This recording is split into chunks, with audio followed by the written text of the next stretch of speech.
Welcome back to Math Dogs. If you're new to the channel, please comment, like, and subscribe.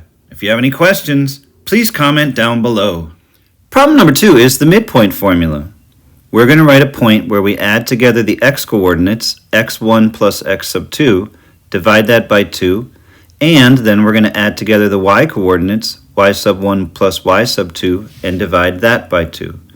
The problem says find the midpoint of the line segment with endpoints of 6, -2, and -1, 4.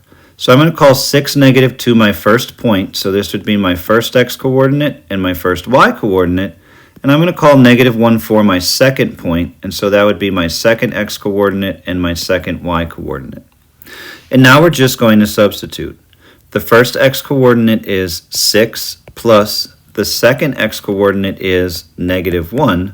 Divide that by 2. The first y-coordinate is -2 plus the second y-coordinate is 4, and we're going to divide that by 2. So 6 plus -1, or 6 minus 1, is 5 over 2.